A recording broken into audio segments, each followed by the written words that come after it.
Waalaikumsalam warahmatullahi wabarakatuh. Alhamdulillah. Alhamdulillah. Assalamualaikum warahmatullahi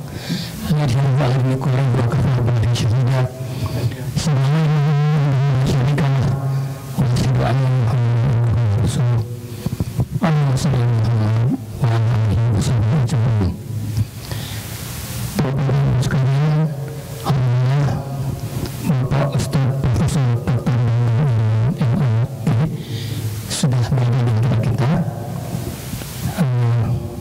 Beliau sudah dikenalkan kemarin, tapi saya baca Quran ini ada yang terlewat dalam hal pertama S3 merupakan kajian Islam, S2 nya adalah akhlak tasawuf, dan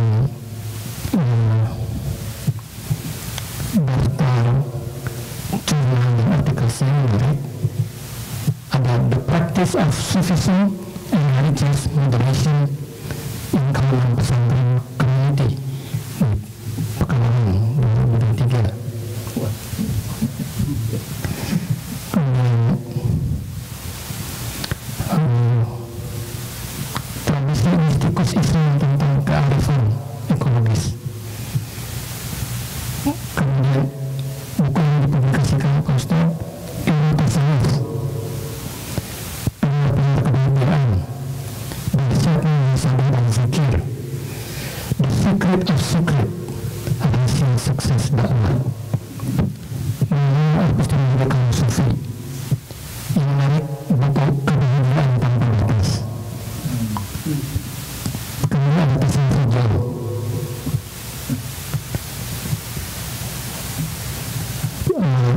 Tadi ngomong Ustaz ini istimewa buat kami karena kalau syariatnya kita sudah sering, tapi yang tasawuf ini yang ihsan itu, karena kan kita pertama ada iman, ada Islam, ada ihsan. Ihsan ini jarang dibahas nih, jadi kan seperti dari agama itu ada ihsan, dan itu barangkali ini yang disebut dengan sufi tadi. Jadi mudah-mudahan bahan itu yang memang jarang kita dapatkan dan susah dicari di sini. Mudah-mudahan Pak Ustadz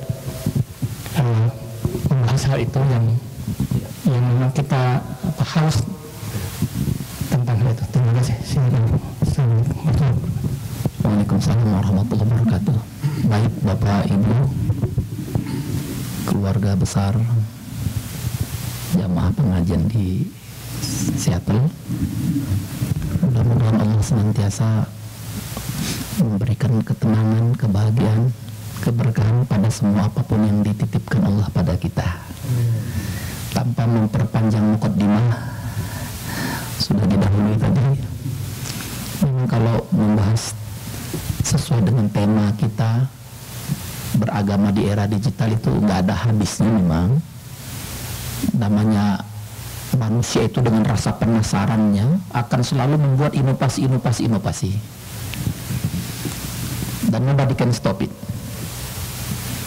Manusia kedepannya akan terus dimanjakan, naik mobil cari yang paling memanjakan kita, paling mudah, paling nyaman, apapun itu, naik kendaraan apapun, rumah apapun. Kalau kita tidak punya sesuatu yang tadi tuh tentang ihsan itu, di Eropa ada tuh perempuan sukses tapi nggak percaya sama laki-laki, menikah dengan anjingnya bernama si Seba, bisa dicek itu di. Artinya kesuksesan material itu tak membuat dia hidup normal, karena nggak percaya sama laki-laki, menikah sama anjingnya. Itu yang kita khawatirkan. Kemajuan teknologi semakin luar biasa, itu nggak akan terbendung mungkin ke depan, dan ini sekarang sudah terjadi. Beberapa orang menikah dengan robot ya untuk memenuhi boneka yang bisa berbicara, yang setiap hari mengatakan I love you, I love you, I love you, bisa disetel itu mau tiap berapa kali mengatakan I love you. Ini kan bagian dari kecanggihan juga. Era digital itu sama dengan era teknologi yang membuat orang kalau tidak punya keimanan di sini, tidak punya ihsan di sini, ya ada yang menikah dengan robot, menikah dengan hewan. Nah, di Jepang itu kan dalam penelitian terbaru itu jumlah orang-orang tua yang berusia 60 ke atas itu sudah 75%, bahkan mencapai 80%. Kenapa? Karena anak mudanya udah nggak mau menikah lagi. Bisa dicek itu harga properti itu di Jepang murah sekali karena orang sudah banyak rumah kosong, yang tua udah pada meninggal, sementara fenomena orang tidak mau menikah semakin banyak. Jadi anak remaja itu jumlahnya cuma 25 atau 20%, sedikit sekali. Ini kan otomatis menjadi fenomena lack of spirituality juga ini. Jadi kita beruntunglah ya sebagai seorang muslim, Tuhan kita Tuhan yang benar ya Bu ya. Allah memperkenalkan dirinya kul innani anallah. Kalau mohon maaf, kalau agama yang lain itu kan Tuhannya dianggap-anggap saja Tuhan, yang bukan Tuhan dianggap Tuhan, yang nggak pernah mengaku jadi Tuhan dituhankan. Itu di situ yang harus kita syukuri. Bapak Ibu yang dirahmati Allah, yang pasti memang kalau udah bicara teknologi, kedepannya ini akan terus kita dimanjakan, akan terus berdatangan abundant inovasi-inovasi yang tentu kalau kita tidak mengiringinya dengan kesiapan, mengiringinya dengan hati yang merindukan Allah tadi itu, ya kita terbawa, become enslaved ya, menjadi kita terbudakkan oleh teknologi itu sendiri. Bapak Ibu yang dirahmati Allah, maka secanggih apapun teknologi, katakan sekarang orang sedang cenderung berkomunikasi dengan AI. Kalau bicara manfaat, ya sudah pastilah banyak manfaatnya. Yang lagi viral, Bapak Ibu mungkin nonton itu, Lily J itu orang Australia, itu selalu dia berkomunikasi dengan AI, mempertanyakan tentang agama, kitab suci, sehingga banyak yang terpengaruh. Ya, karena kan AI itu kan punya miliaran, mungkin ribuan miliar data yang bisa disimpan kan, jadi dan bisa berdiskusi dan bisa bertanya tentang agama apapun, dan akhirnya dia menjadi mualaf dan banyak diikuti podcaster yang lain. Artinya secara manfaat nggak diragukan lagi, walaupun nggak bisa menggantikan posisi Muslim scholar, ya nggak bisa menggantikan, tapi manfaatnya pasti ada. Tapi pertanyaan besar yang harus kita jawab, Bu, pertanyaan besar yang harus kita jawab saat kita jelang detik-detik kematian kita, ya, atau katakanlah saat nanti in the day of judgment, can artificial intelligence sustain us, support us? Ya, it's impossible. Nggak mungkin dia bisa mendukung, istilahnya nggak bisa kita cari-cari pembela. Apa yang mau kita cari dari teknologi? Nggak ada. Ya, untuk kehidupan teruskanlah teknologi itu. Kata Rasulullah dalam hadisnya, antum a'lamu bi umurid dunyakum. Ya, in matters of worldly, ya, untuk urusan dunia, you know more than me. You know more than me.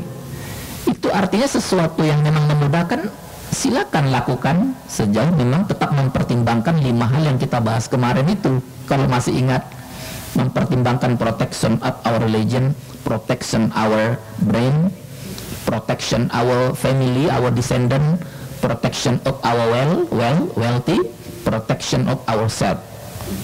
Ya, 5 itu harus menjadi pertimbangan. Maka kita yang masih diberikan Allah amanah usia ini, yang banyak sudah dimanjakan berbagai macam teknologi, tidak boleh terbuai. Karena saat nanti malaikat maut menanyai kita ketika kita sudah di alam barzah, ya nggak ada yang bisa minta, oh saya buka dulu HP, tanya sama AI, udah nggak mungkin lagi. Ya artinya disitulah life is begin gitu ya. Kehidupan kita dimulai ketika nanti Allah sudah memanggil kita gitu ya. Kan harus ke situ. Ya kalau tadi sudah sempat dibacakan kebahagiaan tanpa batas, tentu kebahagiaan tanpa batas itu kebahagiaan yang di dunia dan di akhirat. Kita semua ini mau bahagia bukan cuma di dunia, tapi juga kebahagiaan tanpa batas di akhirat, unlimited itu. Ya.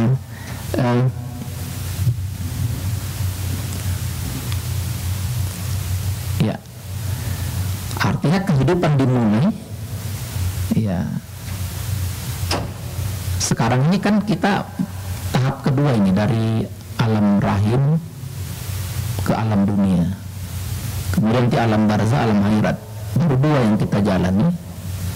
Tinggal dua alam lagi. Rata-rata katakanlah kehidupan manusia di dunia rata-rata 70-75 itu rata-rata. Tapi kalau 70-75 dibandingkan kehidupan yang unlimited time itu 70-75 itu seperti second saja tuh, seperti sebentar, seperti sedetik aja. Kenapa? Mau dibandingkan dengan yang kata Allah infinite itu, unlimited, nggak bisa dong. Terlalu sedikit yang kita alami di sini. Tapi Allah kan selalu mengingatkan kita, bal tu'thirunal hayatat dunia, engkau terlalu 24/7 ya 24/7 itu fokus kepada sesuatu yang pasti ditinggalkan.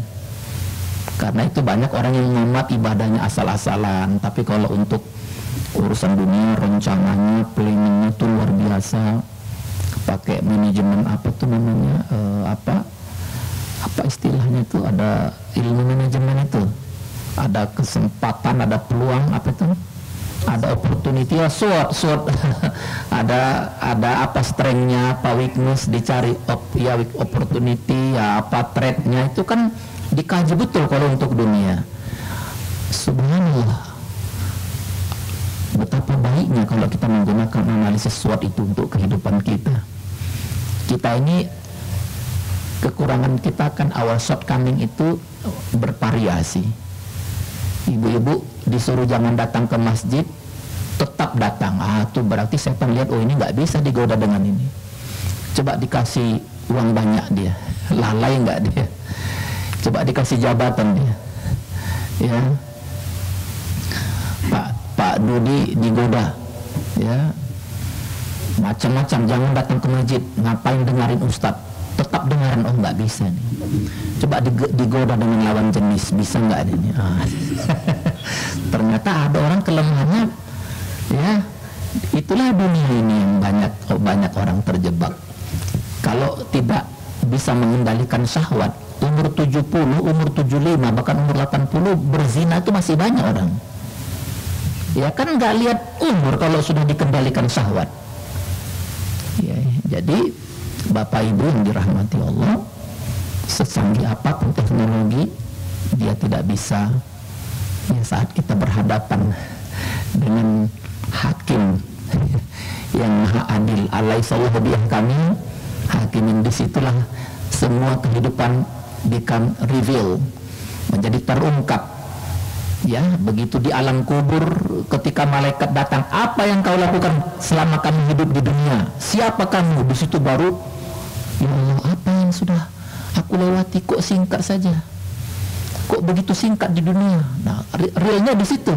Makanya banyak orang, kata Al-Quran, mengatakan, ya Allah, kenapa aku tidak dihidupkan sebentar lagi ya Allah, sebentar saja.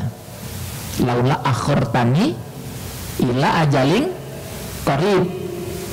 Kalau saja dahulu ya Allah aku begini begitu, ketika hidup mau begini, aku tidak akan menghadapi yang begini, bisa nggak dihidupkan sebentar aja? Nah, kata Allah, kemarin waktu hidup ngapain aja? what have you done during your life? Ya, sampai kita meninggal minta dihidupkan lagi. Ini kan kebiasaan manusia begitu. Kalau saja begini, kalau saja begini, kalau saja begitu. Itu yang sering membuat kita lupa. Jadi Bapak Ibu yang dirahmati Allah, kalau bicara kecanggihan, nggak tahu kita seperti apa nanti dalam 10-20 ke depan, teknologi inovasi dan sekarang terus berjalan. Maka yang harus kita betul-betul jaga adalah apa kata kita mengambil kearifan dari banyak para kekasih-kekasih Allah. Apa kearifan diantaranya? Min alamatin najah fin nihayat, itu kata mereka. Min alamatin najah fin nihayat ar-ruju' ilallah fil bidayat. Kalau mau berhasil sukses sampai endingnya, ya harus selalu self-reflection, harus memulai lagi dari awal. Ya. Kalau Ramadan kemarin di awal kita tidak begitu maksimal, rujuk lagi seolah-olah inilah awalnya dan kita masih punya kesempatan menjalani sampai ending. Jadi harus ar-rujuk ilallah fil bidayat. Canggih nggak para kekasih Allah membayangkan begitu? Di saat kita di titik di mana kita merasa sangat memulai dari awal, sangat merindukan Allah, disitulah kemenangan kita. Kenapa? Sehingga para ulama mengatakan, ada kalanya Allah mencintai orang yang berdosa dibanding yang ibadah terus menerus. Awalnya saya kan bingung juga, Pak, what does it mean? Why God love the sinner better? The sinner better than those who worship all the time. It doesn't make sense to me, kan gitu ya. Kok apa ini? Ya, para kekasih Allah yang hatinya cenderung kepada Allah tidak mungkin main-main berkata-kata. Apa argumennya orang yang pelaku dosa justru lebih dicintai Allah daripada berbuat dosa? Ternyata tidak terlepas dari yang pertama tadi. Orang itu selalu rujuk, selalu memulai, merasa diri itu memulai dari nol lagi. Dengan dosa yang sudah dilakukan dia merasa malu. Dengan dosa yang sudah di pengalaman hitam, pengalaman gelap sudah dilakukan semuanya, dan dia merasa malu di hadapan Allah, hina di hadapan Allah. Tidak lagi mau lalai dengan waktu yang diberikan Allah. Maka dia merasakan something enlighten him. Dia betul-betul merasa betul-betul menjadi hamba Allah waktu itu. Ya, merasa hina, merasa malu, merasa sadar di hari ini kok merasa betul-betul menjadi hamba Allah. Dulu kok semuanya kita seolah-olah yang menjadi Tuhannya, kan gitu. Apapun yang kita mau dengan pengetahuan, there is no more secret, ya, tidak ada lagi rahasia. Everything have been revealed by knowledge. Kan kita sombong itu dengan yang kita capai, pengetahuan kita. Tapi ada titik tertentu kita merasa kok aku hambamu ya Allah. Terus kita merasa hina, merasa malu. Di titik itulah sebenarnya setelah itu kita kok beribadah itu kok jadi lebih tenang, lebih khusyuk. Itulah yang menyebabkan Allah mencintai pelaku dosa. Kalau dosa itu melahirkan rasa hina, melahirkan rasa malu, bertobat dia dan ibadahnya sangat berhati-hati, menjaga waktunya.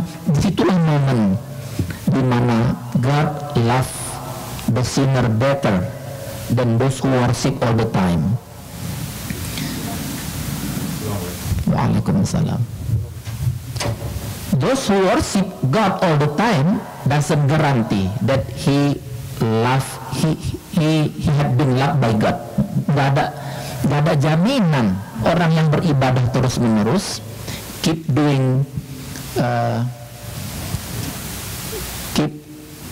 worshiping God, there is no guarantee. Kok bisa begitu? Ya, gak ada jaminan.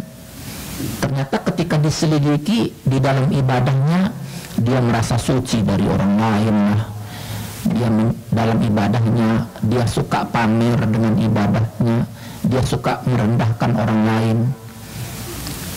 Memang dia beribadah, tapi dalam ibadahnya dia mengatakan, ya Allah, aku kan sudah beribadah, apalagi? Kenapa itu yang gak beribadah mainannya keliling dunia terus, ujian juga gak banyak? Ini saya nih yang beribadah ini. Why you always send the trial, you always test me, even I all the time worship you. Bahaya sekali kalau ada seorang hamba begini, mentang-mentang beribadah, he wanna mau mengatur Allah. Dia mau mengatur Allah. Allah itu berada di dalam perintah dia, maunya dia dong yang sedikit ujiannya, orang lain ujiannya lebih besar. Dia dong yang harusnya posisinya lebih bagus di kantor, dia yang harusnya lebih makmur dibanding. Nah, astagfirullahaladzim, nah rusaknya begini. Udah tadi merasa paling suci, merasa merendahkan orang lain, merasa zikirnya lebih banyak, merasa tahajudnya lebih panjang. Gak boleh kita merasa begitu. Kalau itu bisa kita lakukan, itu kelebihan kita, tapi bukan merendahkan orang lain, bukan untuk dipamer-pamerkan. Ini yang membuat Allah membenci orang yang beribadah. Dan kita kalau mau mengambil kebijakan-kebijakan para kekasih Allah itu banyak sekali pelajaran di situ. Misalnya min alamatil i'timadi 'ala al-amal, kalau bahasanya gitu, nuqsanur raja' indahu bidzalal. Kira-kira kalau bahasa sederhananya, if you focus on your ibadah too much, ya, terlalu mempercayakan dengan ibadahnya, terlalu bergantung pada ibadah, this is dangerous. Kita nggak boleh kalau beribadah itu kita terlalu bergantung kepada ibadah. Nah, ini kita merasa nanti kita besar dengan ibadah kita. Itu yang nggak boleh. Harusnya sebanyak apapun ibadah kita, we still keep depend on God. Kita harus tetap rely on God fully. Maksudnya gimana nih? Saya awalnya juga perlu beberapa kali memahami hikmah-hikmah dari para kekasih Allah. Ternyata maksudnya kalau kita terlalu mengandalkan ibadah itu, ya nanti kalau terjadi apa-apa sama kita berupa kesulitan, kita jadi protes sama Allah, bukannya berdoa tapi protes. Kok begini, how come? Kok begini, how does it come to me? How kita tanya, lama-lama kita menyalahkan Allah, seolah-olah jadi kausalitas. Karena aku begini harusnya begini. Nah, ada loh orang yang beribadah tapi nggak siap, ya, diuji oleh Allah. Na'udzubillah. Makanya kata kitab ini, jangan terlalu bergantung pada ibadah yang memang terus-menerus dilakukan, tapi jangan depend on it, jangan bergantung pada ibadah. Tugas sebagai hamba itu ketika ibu-ibu bangun waktu malam untuk tahajud, katakan kepada Allah, terima kasih ya Allah, Engkau yang sesungguhnya membangunkan aku. Di saat banyak orang tertidur, Engkau bangunkan aku, terima kasih sudah membangunkan aku untuk sholat tahajud. Sesungguhnya karena keridhaan-Mu lah aku bisa beribadah seperti ini ya Allah. Ketika ibu-ibu baca Quran, terima kasih Allah, Engkau masih memberikan kesempatan aku membaca Quran. Kalau itu yang kita ucapkan, tidak mungkin kita bilang sama orang, Allah kamu baca Qurannya berapa, zikirmu berapa. Ngapain ngurusin ibadah orang? Ibadah orang kita lihat sedikit, tapi dalam perspektif Allah hatinya itu lebih bersih dibanding kita yang ibadah, kan ada juga begitu. Makanya nuqsanur raja, ada orang semakin beribadah harapannya sama Allah makin berkurang. dengan mengatakan it is the same, sama aja with the people who never doing ibadah, even though I always keep worshiping but the trial always come to me. Ya, artinya akhirnya semua disalahkan. Naudzubillah. Jadi bermula dari situlah ya, mulailah rujuk dari awal. Kalau mau endingnya bagus, selalu merujuk dari awal. Ya, aktivitas apapun yang dilakukan, teknologi secanggih apapun yang dicapai manusia sekarang, ujung-ujungnya kita sendiri nanti yang berdiri di hadapan para malaikat ya, untuk disidang, untuk mempertanggungjawabkan apa yang sudah kita lakukan. Maka tak ada lagi gunanya orang mengatakan Rabbi laula akhartani ila ajalin qarib fa asaddaqu aku minas sholihin. Sebentar aja ya Allah, sebentar aja engkau take me back to the world ya, itu percuma. Allah akan katakan kamu sudah dikasih kesempatan, you have given the chance ya. Kemarin ngapain aja, kok sudah dimakamkan, minta dihidupkan lagi. Itu manusia kan begitu. Itu namanya kalau sudah terjadi ya gimana lagi. Makanya salah satu nama hari kiamat itu adalah hari penyesalan, karena banyak sekali nanti di hari kiamat itu orang menyesal ini, menyesal itu, gitu ya. Makanya di dalam kajian Maqasidus Syariah yang disampaikan kemarin kisi-kisinya itu kan salah satunya hibzul mal ya. Banyak sekali orang baik dengan hartanya maupun tidak punya harta masuk surga. Bukan soal banyaknya, tapi soal menyikapi harta yang dimiliki. Makanya tujuan tertinggi syariat itu setelah menjaga, salah satunya agama kan menjaga kemampuan kita menyikapi harta. Terus hubungannya apa? Hubungannya misalnya ketika ketika Allah memerintahkan kita berpuasa supaya menjadi orang yang bertakwa misalnya. Ternyata orang yang bertakwa itu mindful to God itu siapa? Quran mengatakan alladzina yunfikuna fis sarra'i wad dharra. Orang yang gemar berbagi baik dalam keadaan sempit maupun dalam keadaan lapang. Itu kan soal harta, Bu. Kalau disuruh berbagi dalam keadaan lapang ya, tapi kalau disuruh berbagi dalam keadaan sempit, heran kita kenapa? Oh, ada rahasianya. Apa rahasianya? Ternyata ada hukum alam yang berlaku pada harta kita. Apa hukum alamnya? Setiap ada yang masuk, harus ada yang keluar. Itu hukum alam itu. Kalau nggak dikeluarkan, Allah akan keluar through another door. Allah akan keluarkan lewat pintu yang lain. Tapi kalau sudah keluar lewat pintu yang lain, ya sudah kita hindari, jangan sampai lewat pintu yang lain. Apa tuh lewat pintu yang lain? Ya mungkin kehilangan, bencana, kebakaran, kebanjiran, banyak cara Allah itu. Yang sakit, keluar juga akhirnya. Maka ketika kita mengeluarkannya di jalan Allah, sebenarnya itu pintu yang normal. Jangan sampai Allah mengeluarkan lewat pintu yang lain. Itulah rahasia kenapa, that is the secret why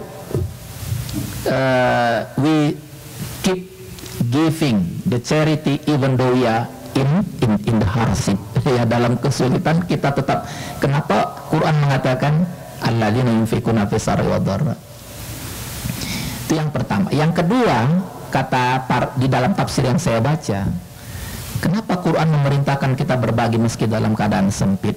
Ini bagian daripada hibzul mal tadi ya. Ini tidak keluar dari the ultimate goal of syariah tadi.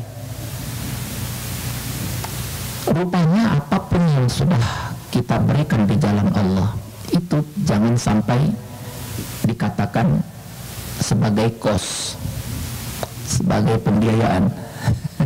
Kalau dianggap sebagai pembiayaan, selamanya kita akan mikir terus, kasih nggak ya, kasih nggak ya, karena pembiayaan kan dianggap decrease ya, lessen ya, mengurangi.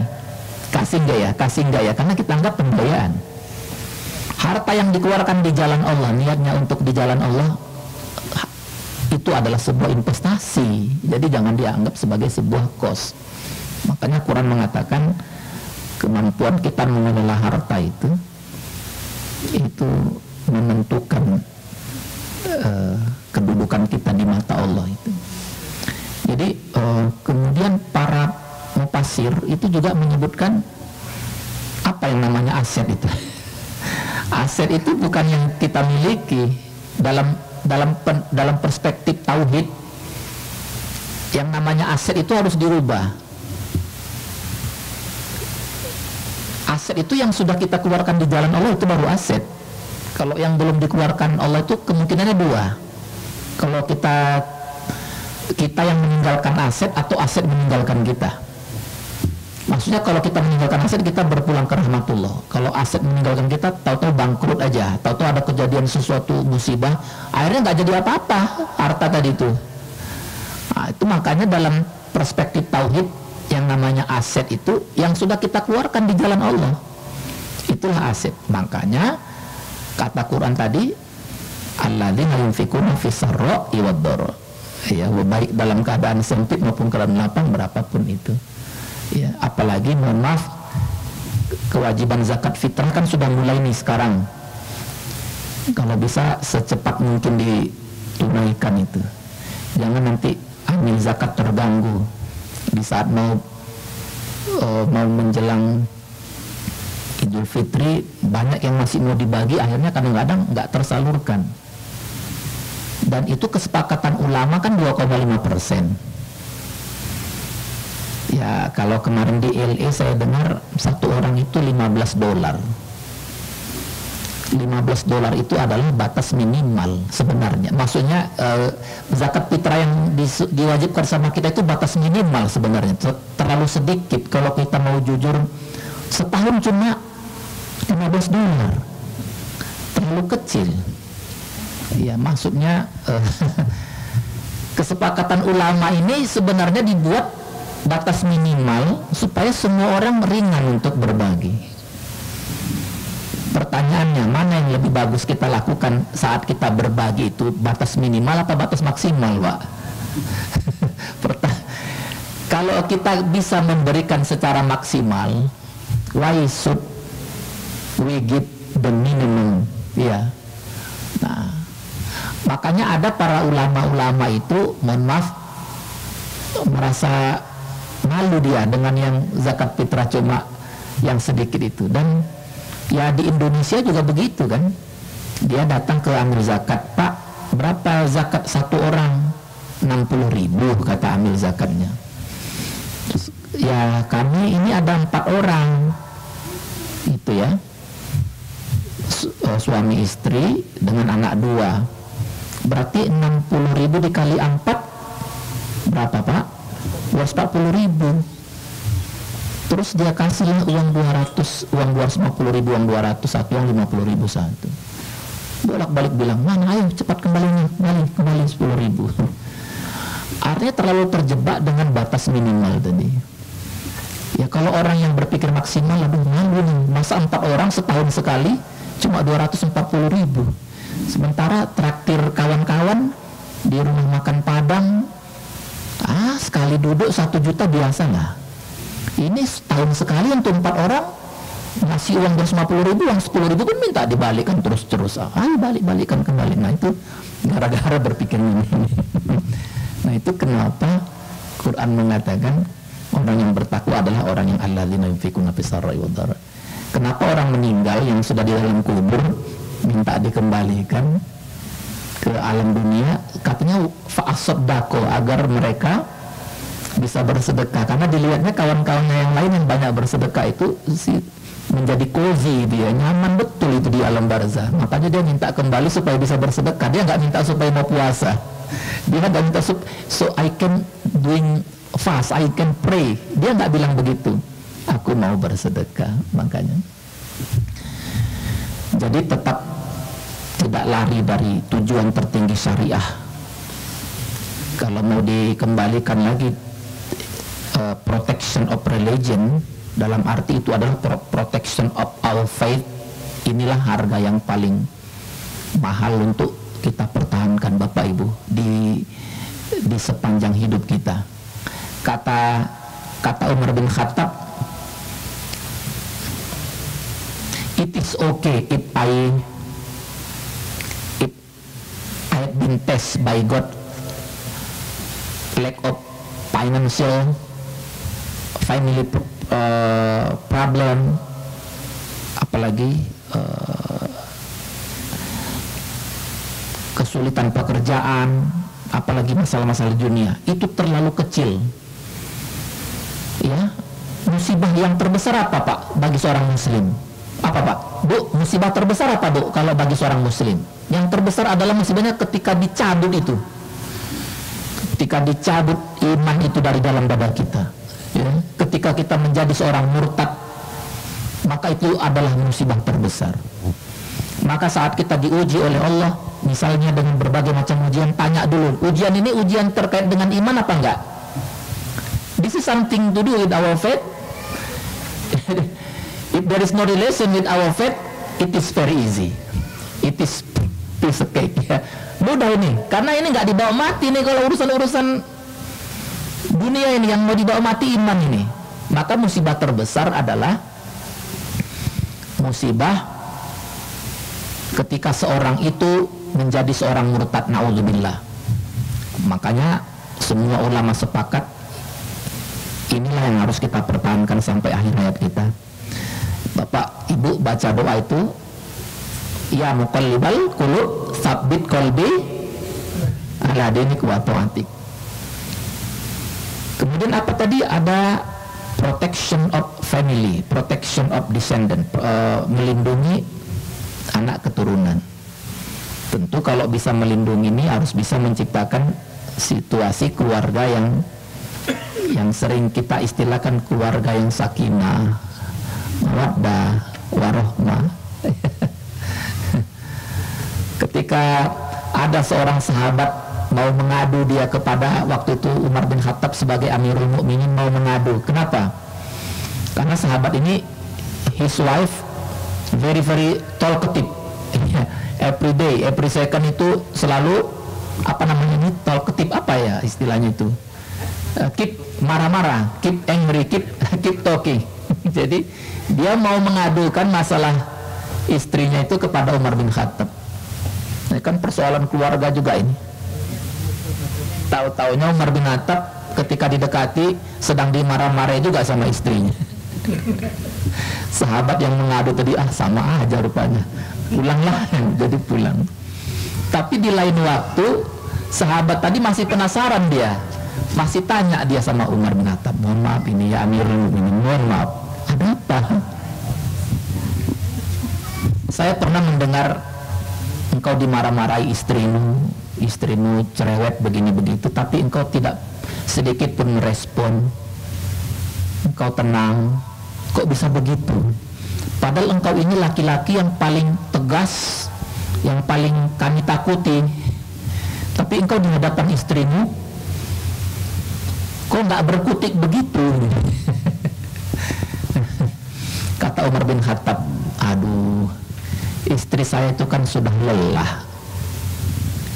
He 24/7 hours sacrifice for the sake of me.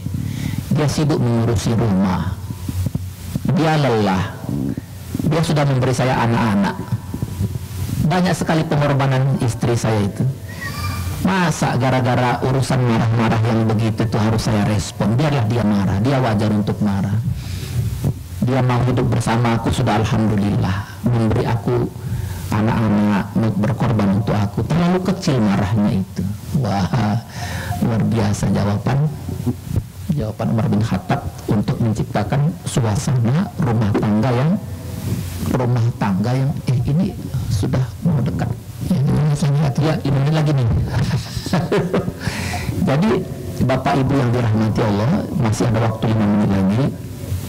Artinya secanggih apapun teknologi yang dicapai manusia, tetap yang dilihat oleh Allah, kapan terakhir kita sujud dalam keadaan meneteskan air mata. Yang dilihat oleh Allah, Kapan kita saat membaca Quran seperti membaca surat dari seorang kekasih yang kita cintai? Ya, kita nggak tahu ya Bapak Ibu. Salah satu yang membuat orang lalai itu adalah lupa dengan mati. Ya. Ya. Tidak berlebihan ketika Rasulullah SAW bersabda, mutu qabla an tamut. Apa tuh maksudnya Pak? Mutu qabla an tamut. Iya, you should learn ya to die before through that. Belajar mati sebelum mati yang sesungguhnya. Jadi inilah salah satu terapi terhebat ya, supaya kita terus terhubung sama Allah. Kita disuruh belajar mati sebelum mati yang sesungguhnya. Jadi kata para ulama itu, ada orang dikasih umur panjang ya, with a long age, but it doesn't give a lot of beneficial. Banyak umurnya tapi nggak banyak memberi manfaat. Ada umur pendek tapi banyak memberi manfaat. Atau sebaliknya, bisa dibalik, umur pendek nggak memberi manfaat, umur panjang memberi manfaat. Kita pilih yang mana Pak? Maunya kita ketika umur panjang memberi manfaat. Ya, ketika nanti pada waktunya kita sudah dipanggil Allah, kalau memang hidup kita itu memberi manfaat, orang-orang yang sering bersama kita itu akan selalu mendoakan kita. Amin. Akan selalu disebut nama kita, ya Allah, dulu dialah yang membantu saya. Ya Allah, dulu dialah yang mengajak saya untuk datang ke masjid. Ya Allah, dulu dialah yang banyak memberikan apa yang saya butuhkan. Didoakan terus. Jadi wafatnya seolah-olah gak wafat, didoakan terus. Tapi kalau kita jadi orang yang suka berhutang, tapi kalau ditagih kita malah marah-marah. Ada nggak orang hutang tapi marah-marah ditagih, Pak? Kalau ngomong dia mau paling canggih sendiri, paling seolah mau dihormati sendiri. Ya udah salah tapi dia ngomongnya paling keras. Tahu-tahu dipanggil Allah. Biasanya kalau sudah dipanggil Allah, jangan sampai Bu, kalau ada di antara yang meninggal, di antara kita yang lain satu kampung itu pada aman kita sekarang aman. Loh, kenapa? Itu tuh yang suka merusuh itu sudah dipanggil Allah, tenang kita sekarang. Jangan-jangan yang wafat itu tanda-tanda suul khotimah itu. Insya Allah Bapak Ibu, ini yang penting untuk kita lakukan ya, saat dimana Allah memanggil kita pada waktunya. A'udzubillahi minasyaitonirrajim. Bismillahirrahmanirrahim. Ya ayatuhan nafsul mutmainnah, irji'i ila rabbiki radiyatan mardiyah fadkhuli fi ibadi wadkhuli jannati. Apa itu artinya? Allah panggil kita dengan kelembutan, dengan kasih sayang. Ayo, sudah aku buat engkau tenang. Kata Allah, jadi hambaku ya. Selama ini kita sudah jadi hamba Allah, tapi begitu wafat diyakinkan lagi oleh Allah, jadi hambaku ya. Kenapa? Karena selama ini kita hidup untuk mengejar ridho Allah. Jadi hambaku ya, masuk ke dalam surgaku ya. Mau nggak kita Bu? Ditawari Allah begitu. Dipanggil langsung ditawari Allah, jadi hambaku ya, masuk ke dalam surgaku ya. Insya Allah kalau ini yang kita rasakan nanti ya, inilah prestasi terbesar kita. Bukan status, bukan golongan, bukan pangkat, apalagi gelar ya. Kemuliaan itu kata Allah bukan dari manusia. Jadi jangan bangga dengan status, bangga dengan gelar. Fa innal izzah lillahi jami'an. Kemuliaan itu hanya yang diberikan dari Allah. Kalau Allah sudah katakan ayo panggil, aku sudah waktunya, ayo sudah waktunya, ayo pulang. Kalau Allah sudah cinta begitu, diberikan Allah privilege ke dalam surga, Allah sendiri nanti yang mengantar kemana kita di surga itu. Kenapa? Nggak ada rahasia lagi antara Allah dan hamba yang dicintainya. Ya, kalau saya sama Pak Tony sangat dekat, kadang-kadang Pak Tony bilang, kok ngobrol kita di sini, ngobrolnya jangan di sini. Tempat rahasia yang nggak pernah orang lain masuk ke situ, tapi karena sudah sangat dekat, saya diajak masuk ke dalam. Kenapa? Karena sudah sangat dekat. Allah juga begitu Bu, sama hambanya itu Allah tahu hati kita itu. Allah know our heart better than we do. Jadi itulah orang-orang yang bisa memilih mana kesibukan yang nggak penting untuk memilih yang penting. Mana orang yang paling cerdas, kata Rasulullah, dibanding yang tak cerdas. Yang paling cerdas ya orang yang paling banyak ingat mati. Itu sesuatu yang pasti. Jadi saya kira itu yang ingin sebenarnya saya tekankan. Silakan kemajuan dunia ini seperti apapun ke depan, tapi jangan sampai lalai. Pada akhirnya semua yang kita usahakan mati-matian kita tinggalkan juga. Kita ingin mengejar menjadi hamba Allah, yang dimana itu menjadi prestasi terbesar dalam hidup kita. Ini waktunya sudah 7 kurang 10 menit lagi berbuka. Bu, 1. Masih ada tanya jawabnya, Ustaz. Masih ada 10 menit tanya jawab. Masih ada 10 menit tanya jawab. Jadi sebagai kesimpulannya sebelum kita buka tanya jawab, ya materi tentang era digital itu sangat banyak. Ada saya sharing sama Pak Bram mungkin ya. Nanti Bapak Ibu bisa baca. Ada itu saya share. Mengingat waktu yang tidak terlalu cukup banyak, saya share ada 7 atau 8. Pertemuan kita cuma 3 kali yang sampai di sini. Mungkin besok sekali lagi kita bisa baca itu. Tapi intinya ya tetap kembali ke situ. Ya seperti yang saya sampaikan kemarin, tetaplah berusaha memiliki hati ya yang bersih. Karena kalau hati kita tidak bersih, kita dilalaikan. Ketika kita dikontrol oleh kesibukan-kesibukan, eksistensi kita itu menjadi tanpa makna. Nggak ada maknanya kita lagi sebagai manusia itu ketika kita sudah dikontrol oleh teknologi. Kita lah yang mengontrolnya. Ya. Yang kedua, yang paling mudah untuk mengalihkan hal-hal yang tidak penting itu, di samping ingat mati, kita harus sering hadir seperti ini. Ya, silaturahmi kita ini menunjukkan bahwa kita punya komitmen kebersamaan. Pertemanan kita bukan hanya di Seattle ini ya Bu ya. Insya Allah kalau nanti di akhirat nasib saya nggak baik, ya Bu, mau nggak Ibu mendoakan saya? Nah itu pentingnya kita saling kenal. Tahu-tahu nanti di akhirat, naudzubillah, saya masuk neraka, Bapak Ibu masuk surga semuanya. Kira-kira kalau penghuni surga minta sama Allah, ya Allah kami kenal dengan Pak Bambang, mohon ya Allah dengan kasih sayang-Mu masukkan dia bersama-sama kami. Penghuni surga berdoa, Allah itu kasih sayangnya lebih banyak daripada marahnya. Manusia itu yang kadang-kadang kalau sudah dendam seumur hidup, naudzubillah. Jadi kita di sini semua saling mendoakan.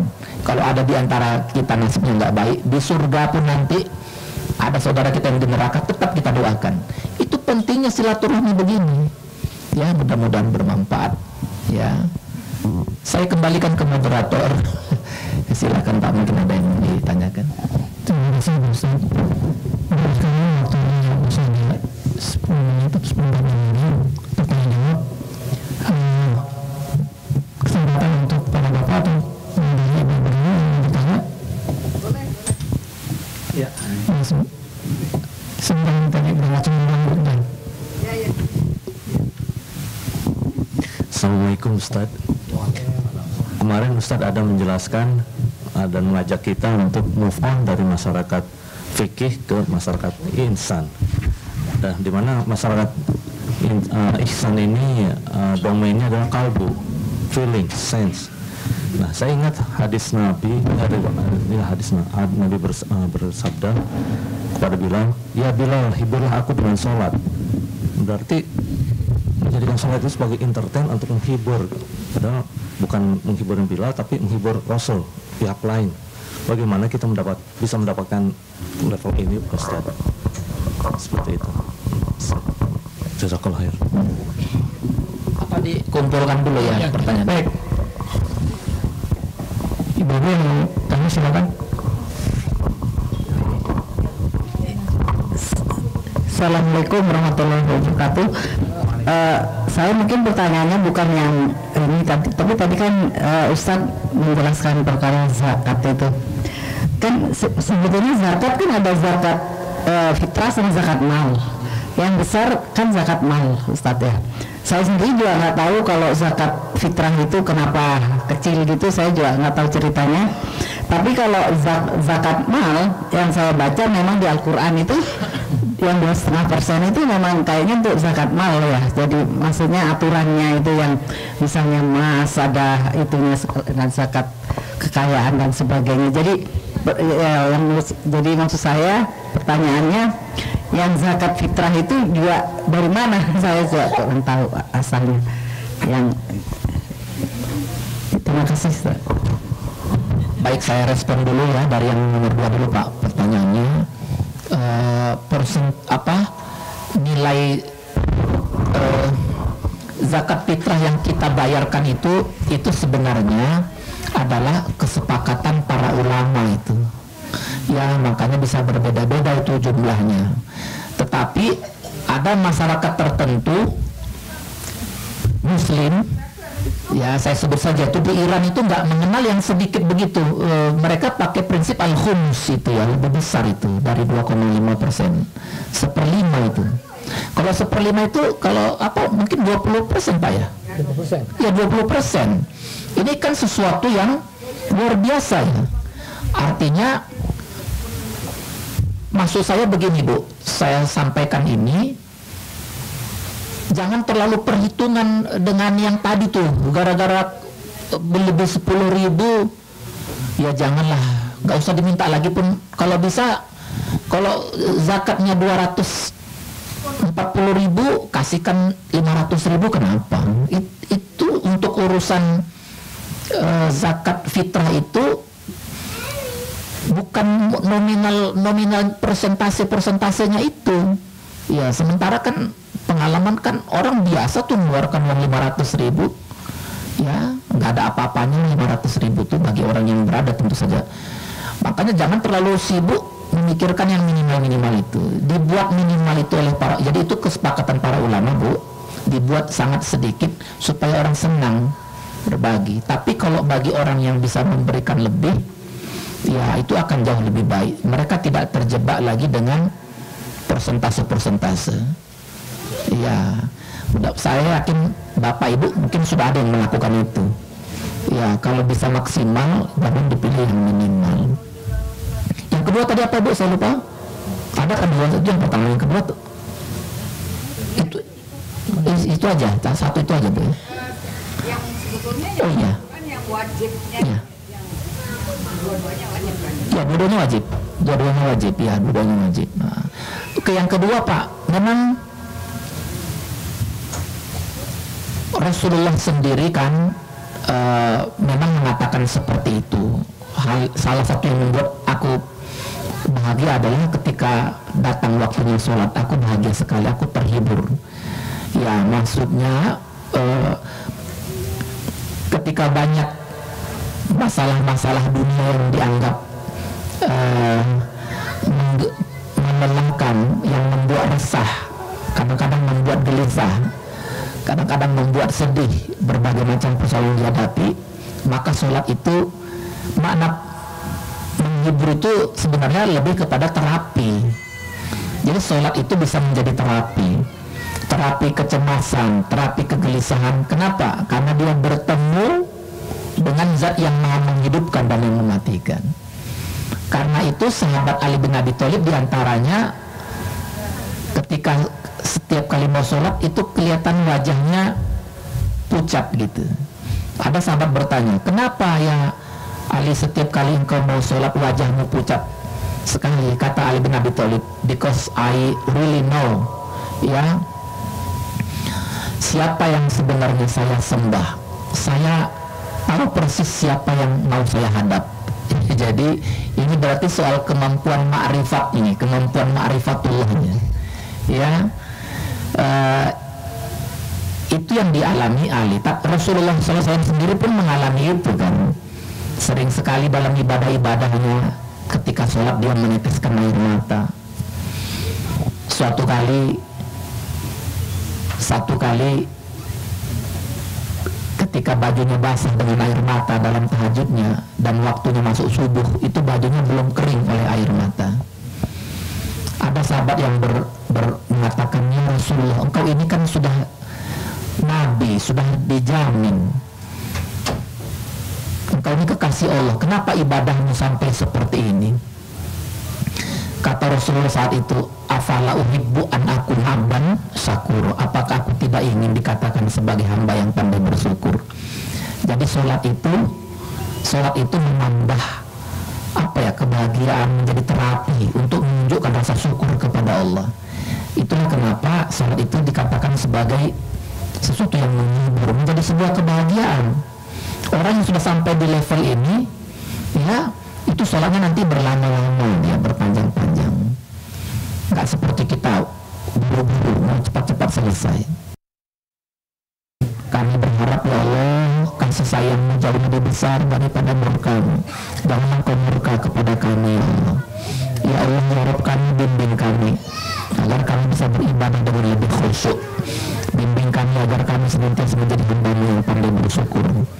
Bimbing kami, ya Allah, agar kami bisa mendidik anak keturunan kami sehingga mereka menjadi anak yang soleh dan solehah, menjadi anak yang menjadi qurra'in, menjadi anak yang membanggakan dan membawa nama baik kami, menjadi anak-anak yang mendoakan kami kedua orang tuanya, ya Allah, baik saat kami masih hidup maupun saat kami nanti sudah Engkau panggil. Ya Allah, ya Rabb kami, jika ada di antara kami saat ini yang keuji dengan penyakit, angkat penyakitnya, ya Allah, sembuhkan dia. Engkau yang maha menyembuhkan, la syifa illa syifauka, tidak ada yang bisa menyembuhkan kecuali hanya Engkau, ya Allah. Ya Allah, kami hanya bisa berharap ridho-Mu, ya Allah. Engkau sudah mengizinkan kami hidup beberapa lama di dunia ini, sampai hari ini Engkau masih mengizinkan kami hidup menghirup udara segar-Mu, ya Allah. Kami yakin ini merupakan another chance buat kami. Engkau masih memberikan kesempatan buat kami untuk kembali menulis kehidupan kami yang lebih baik ke depan, ya Allah. Ya Allah, ya Rabb kami, di bulan suci Ramadan ini, ya Allah, tambahkan rasa khusyuk kami dalam puasa dan ibadah kami, ya Allah. Sampaikan kepada kami malam Lailatul Qadar, ya Allah. Berikan ketenangan, kelapangan dan keberkahan. Jadikan setiap kami yang hadir di sini, ya Allah, memiliki hati yang penuh syukur, hati yang penuh khusyuk, hati yang senantiasa merindukan Engkau, ya Allah, hati yang selalu mencintai Engkau, ya Allah. Allahumma Rabbana innaka antas sami'ul alim wa tub 'alaina, ya Allah, innaka antat tawwabur rahim. Allahumma Rabbana halim 'alaina fi sakaratil maut wa najata minan nar wal 'afwa 'inda al-hisab. Rabbana atina fid dunya hasanah wa fil akhirati hasanah wa qina 'adzabannar walhamdulillahi rabbil alamin. Terima kasih Pak Ustaz, semoga semua ilmu yang disampaikan tadi menjadi berkah bagi kita semua dan dalam keridhaan Allah Subhanahu wa taala. Terus sekalian, acaranya sudah selesai. Insyaallah besok Pak Ustaz memberikan di map Suhamis, kemudian hari Sabtu mulai jam 3 apa? Iya, jam 3 di sini lagi, insyaallah. Demikian kita akhiri hari ini. Wassalamualaikum warahmatullahi wabarakatuh. Waalaikumsalam warahmatullahi wabarakatuh. Mari sama-sama kita tutup tangan kita pada hari ini, Bapak Ibu. Subhanakallahumma wa bihamdika asyhadu an la ilaha illa